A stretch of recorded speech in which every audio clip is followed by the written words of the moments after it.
Hello, and welcome to this training on OSSE's LEA Data Mapping application. My name is Danielle Ireland, and I am a Program Analyst and Trainer here at OSSE in the Division of Data Assessment and Research. This webinar is designed to provide LEA Data Mapping administrators with instructions for use of the LEA Data Mapping application. The LEA Data Mapping application replaces the Excel data collection template that LEAs have historically used to inform OSSE of where required data fields exist within the LEA's student information system. Here is the 2016-17 school year LEA data collection template. You will see the four required collections represented on this template: demographics, contacts, enrollment, and attendance. In previous years, we've exchanged this spreadsheet with LEAs to receive your mappings in terms of where these data are located in your student information system, as well as your options for certain data elements that have option sets such as ethnicity or race.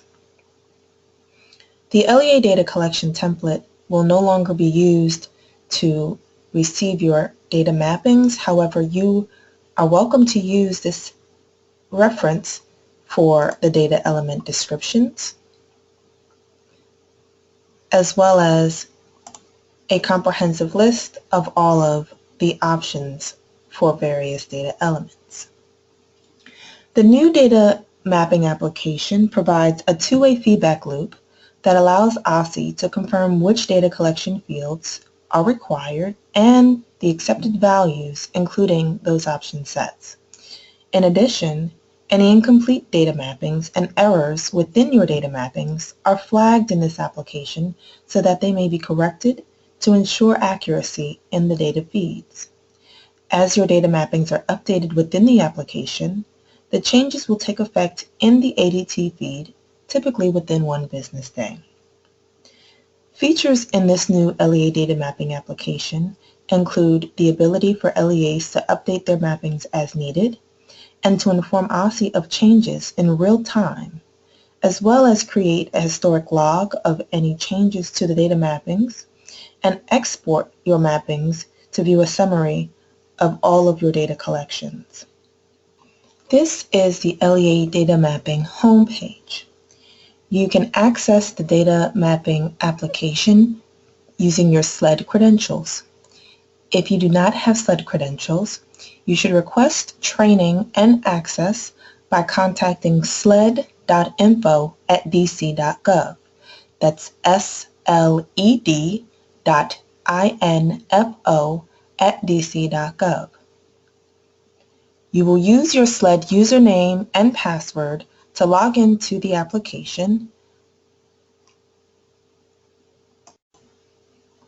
Upon logging into the application using your SLED credentials, you will be taken to the LEA Administrator dashboard. The LEA Administrator dashboard provides a high-level status of all of the data mappings that have been submitted to OSSE. Each of the 4 panels displayed here on the dashboard represent one of the 4 required data collection templates. Again, they correspond to the 4 data collections represented on the Excel template. From this page, users can identify whether or not they have completed all of the required mappings and also identify any errors that exist in the mappings that need to be resolved. For many LEAs, upon logging in, you will notice that the sys values within the LEA data mapping application will initially default to the data mappings that were used in the 2015-16 school year. So when you log in, you may notice that although you have not completed any data mappings within the tool, certain mappings may have already been completed for you.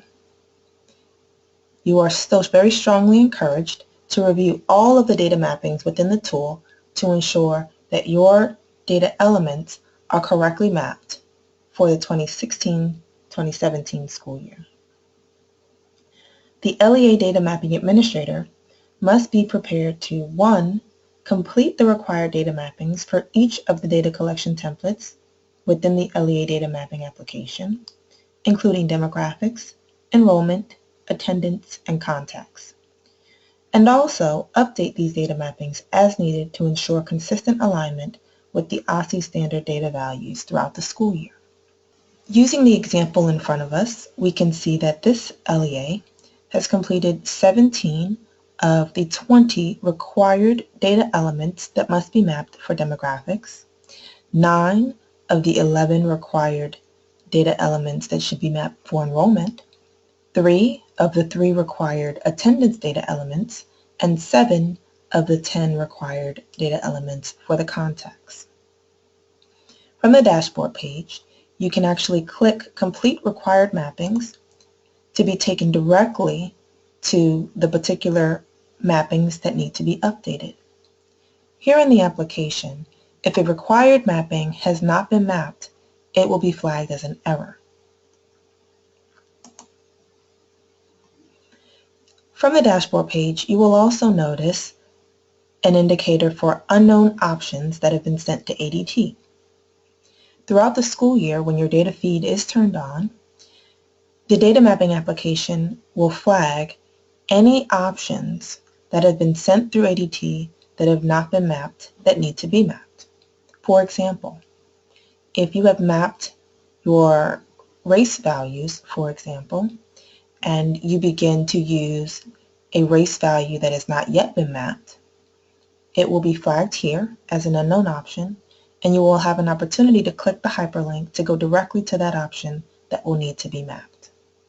If this is your first time using the LEA Data Mapping application, you will want to preview your dashboard to review your status of your mappings, but you will actually want to go into the Edit Mappings page in order to review all of the data mappings and to ensure completion and accuracy. At the top right of the Data Mapping application tool, there are 3 white bars that represent the menu. You can click the menu to access the other pages within the data mapping application. We're currently here on the dashboard. There's also the Edit Mappings page, which we'll go to shortly. There's a Mappings History page, and then there is the option to log out. Another feature of the dashboard are the school year. Currently, this is defaulted to 2016-2017, but in future years, you will see historic data mappings for your LEA, as well as the drop-down for your LEA name. You want to ensure that your LEA is listed here. And you also have the option to export your mappings, which we'll get to a little later on in this training. So let's go back to the menu and go to the Edit Mappings page.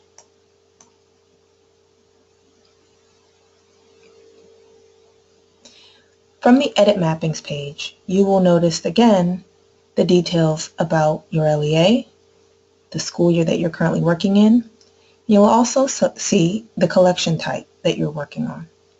You can click this downward triangle in order to access the other collections that you need to map. Currently we're in attendance, but you can toggle between contacts, demographics,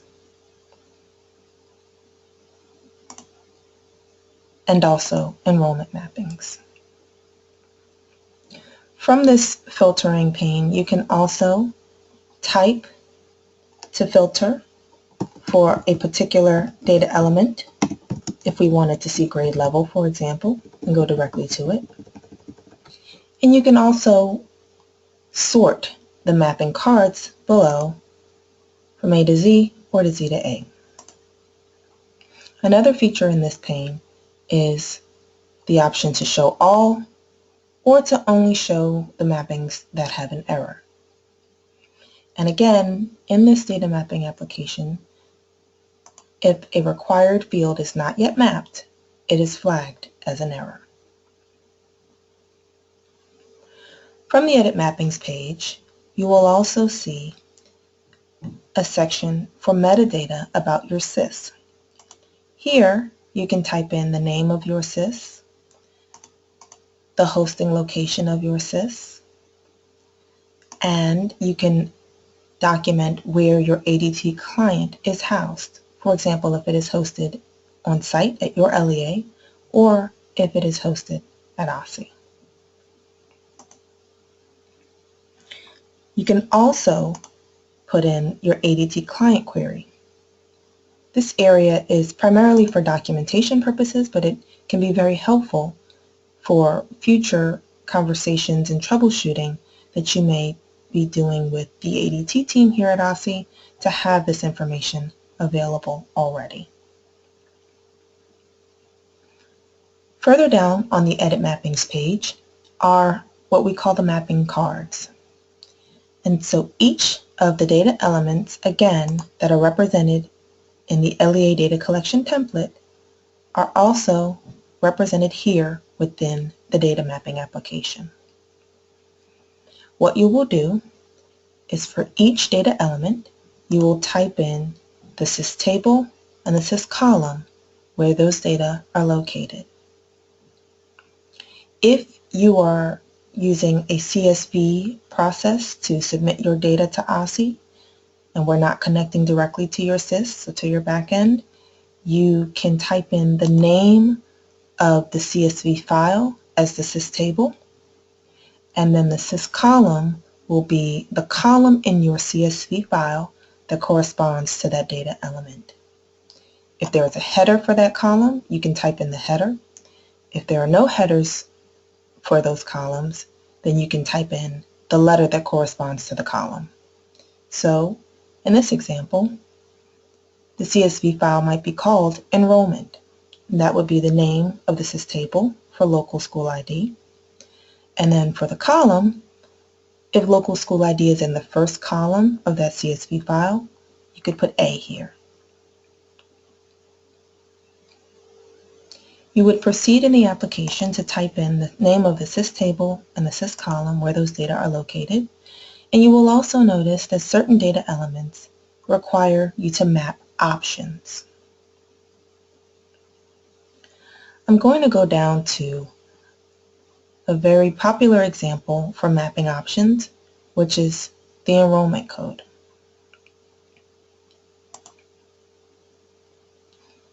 And so here we will need to map the enrollment codes that exist within the SIS to the OSSE standard enrollment codes. Anywhere there's a map options prompt, it will open up this dialog box. You will see that if you have not entered your SIS values, that the SIS values are defaulted to mirror the OSSE values. You can customize this dialog box to specify more rows per page, and you can also navigate between pages. Here you can also filter for certain options that you may want to map. If a particular OSSE value is not present in your SIS and you do not use that value, you can check the box here to confirm to OSSE that that value is not in your SIS. If in your SIS the value is not the same as the OSSE value, you can click the pencil icon to inform OSSE of the value as it exists in your SIS. And then you can hit OK, and that will let us know that wherever we see this value, to map it to this OSSE value. You can map more than one SIS value to one OSSE value. However, you cannot map SIS values to multiple OSSE values. There must be a unique OSSE value that corresponds to each of your SIS values. If there are multiple SIS values that correspond to one OSSE value, you can separate those values using commas. Wherever we see a comma, we will separate the values. You can also put null in brackets to indicate that null corresponds to that OSSE value. You want to be sure that all of your options that exist in your SIS are mapped to OSSE values. Because if throughout the year we receive records that have values that have not been mapped, they will be flagged as errors. Let's go to the attendance collection. Notice that because I was making changes, the system is now asking me if I would like to save my changes. It is important to save your changes as you proceed in your data mappings in this tool because there is no autosave, and so if something happens unexpectedly, the page crashes, for example, you will not be able to restore your previous work unless it was saved.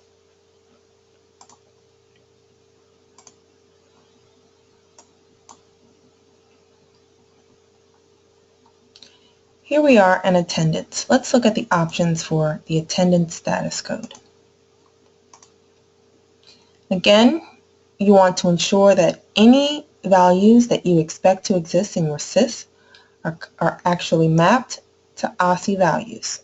I'm going to expand the rows per page so that I can view all of the options that can be mapped for OSSE values. If in this example, the LEA started to send across, for example, a tardy code as an attendance code. Say it was a T for tardy.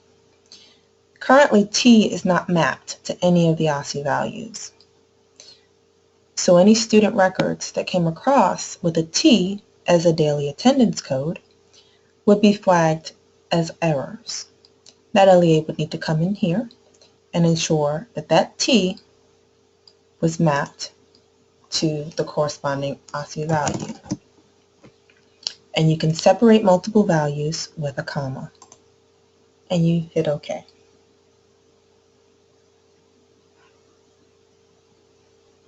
Please also note that if there are any spaces between characters, they will be treated as unique values.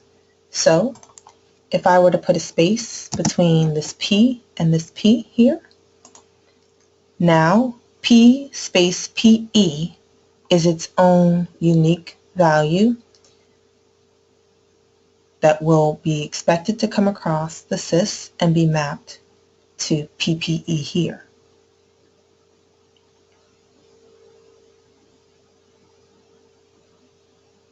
When you're working within the data mapping application and you want to make a note, you can click the downward facing arrow to access the notes section.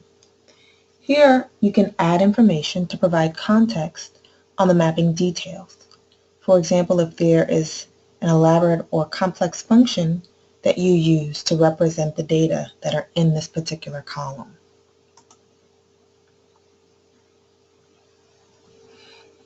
And you'll just proceed throughout the application, ensuring that all 4 collections are mapped, and again noting that you've completed all of the required collections for each collection type.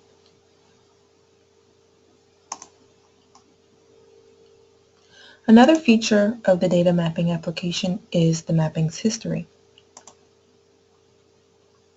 Again, the system is asking me to ensure that I want to continue without saving changes.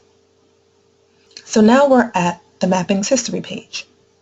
Again, we have the same panel here that represents the school year that we're working in. Our LEA name should be here. And again, you can toggle between the various collection types. And on this page, you can view the history of changes that were made for any of the data mappings for that particular collection type. You can specify a range for a time period, and the mapping's history log will let you know what type of change occurred the column or option that was changed, what the old value was, what the new value is, when it was updated, and who updated it. This is particularly helpful for LEAs that may have more than one data manager working in the tool updating the mappings. And again, you can access the mappings history page from the menu. Finally, I will show you how to export your mappings. The export option is from the dashboard. So you go back to the dashboard and you'll notice there's an export mappings option on the top right.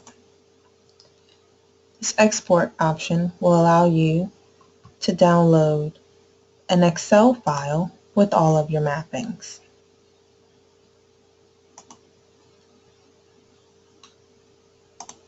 This is particularly helpful if you would like to review all of the mappings that have been submitted as a QA or quality assurance check, or you just want to verify what's been submitted to the tool. And so here, for each of the various collection types, attendance, contacts, demographics. Demographics is a very long collection type. There are a lot of elements to map for demographics. And enrollment, we can see all of the mappings that were sent. So this is a good check that you can use.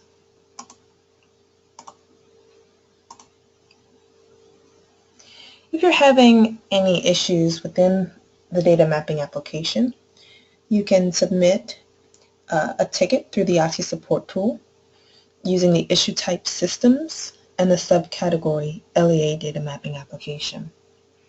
A member of our team will be available to support you in ensuring that you have access to the tool and that your questions are resolved as you work to complete your data mappings.